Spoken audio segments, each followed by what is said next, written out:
Well, the political landscape in Europe is definitely changing quickly. We saw Boris Johnson taking over Theresa May in the UK, and now Giuseppe Conte, fresh news, who is stepping down as the Prime Minister of Italy. So what will the future hold for the world's largest trading bloc? Joining me now is Gerald Celente, publisher of the Trends Journal. Gerald, so happy to have you on today.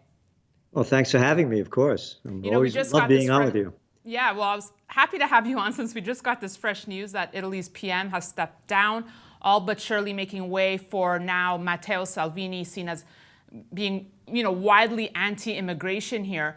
So are we going to see more of these protectionist agendas coming out of Europe? Is this the trend? Oh, absolutely. It's worldwide. One of our top trends for 2019 is human waves. Look what's going on in South America. People leaving, the corruption, the violence, the lack of opportunity, the poverty.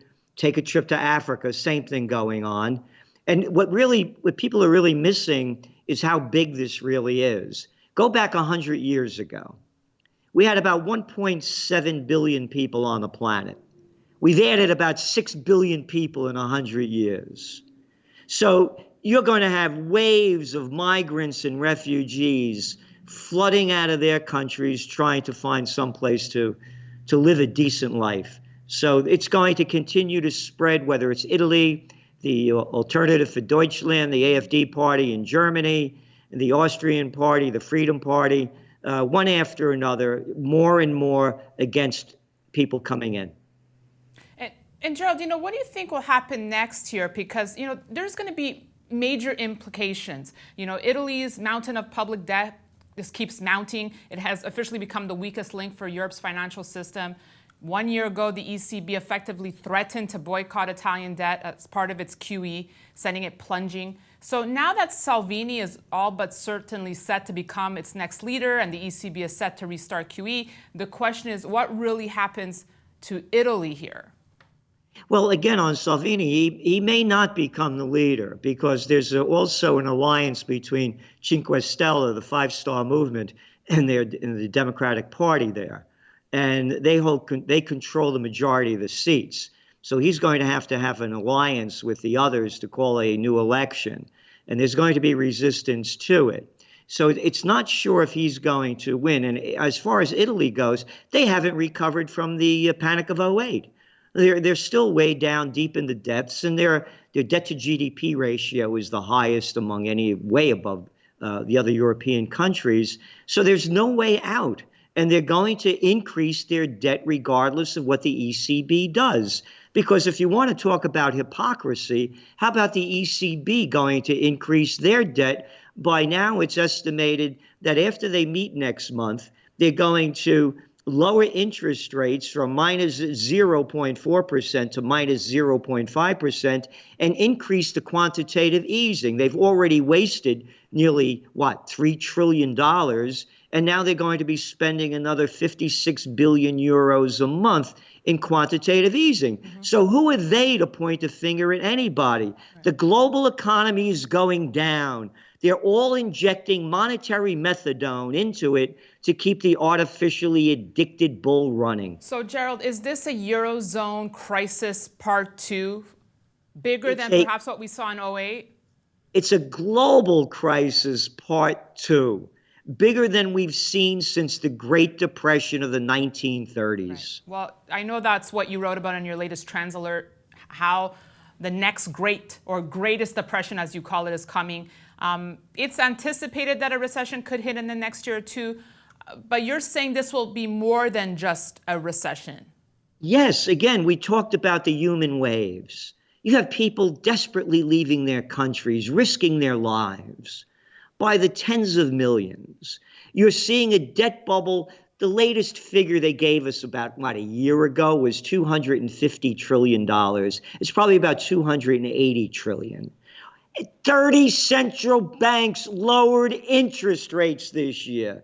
I love being on the show with you, and I think you're a great woman. I got a deal for you. I got a 10-year bond, a 20-year bond, and a 30-year bond.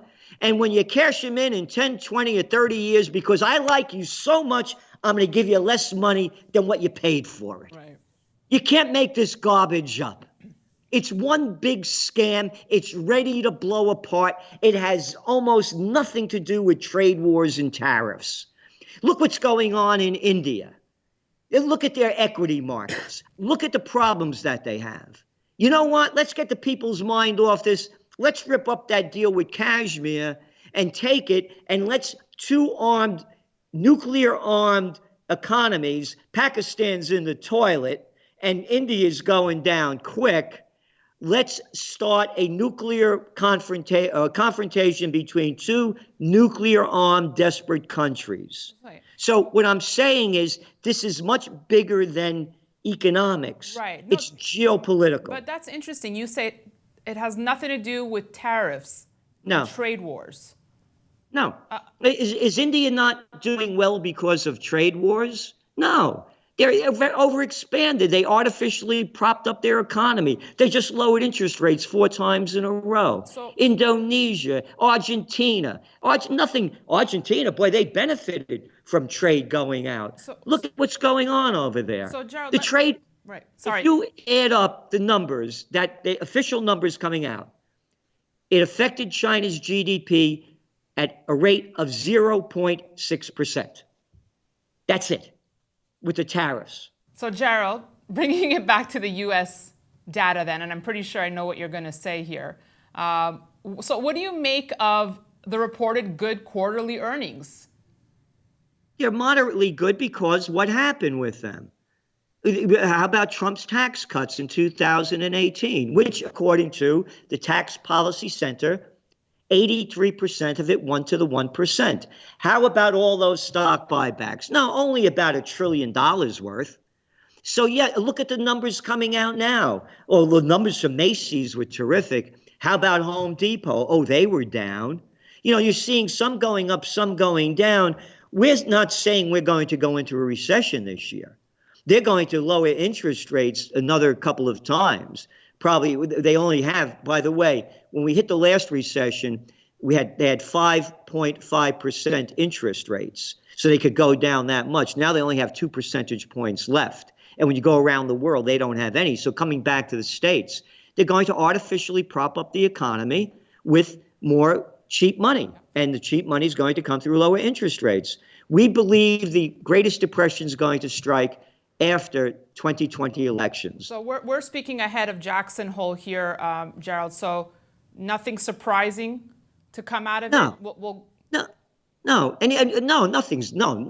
All right. And it's just more BS. And by the way, this is very important. Go back to December. That's not ancient history. We had the worst Dow since the Great Depression. Right. On Christmas Eve, the night before Christmas, when all through the house, the market's going down, Steve Mnuchin, the Treasury Secretary, calls up 6 banks. Poof, markets go up 1,000 points within a couple of days. What happened last week? Last Wednesday, markets down 800 points. Trump gets on the phone, calls the banks. And you know what the BS they shoved down our throats? Well, he was calling them up to find out about whether or not the consumer was in trouble. What a bunch of baloney. So what do you think happens in those conversations, Joe? It's the I was plunge. wondering that. So he calls up the banks and says what? He says, we're in trouble. We got to do something. That's what's going on. Look at the bank stocks going down. So how about a thing called a plunge protection team? You know, this is not a conspiracy theory. This is fact. Whether it's the national team in China, the plunge protection team over here, they're all getting together. They know how bad it is. All right, Gerald, you know I always have to bring it home to gold somehow. So some analysts have pointed out that in the last recession, gold stagnated at first because investors rushed to the U.S. dollar as a safe haven, which weighed down on gold. How do you see it playing out this time around? Oh, my forecast, the same one for 6 years. Gold has to break over 1450 solidly to hit 2000. And it's broken over 1450 solidly. Why are people buying negative yield bonds? They're looking for safe haven assets. And that's a lousy deal. So more and more people are going to buy gold. The dollar's only strong because the other currencies are so weak. We're going to have the problems here. So no, the dollar is not going to the dollar is no longer going to be, to me, the factor that moves gold. It's the global situation. So I'm golden on gold. Right. The gold bull run has begun. But how bullish? Like when you hear talk of 3,000, 4,000, is that crazy for you or a reality?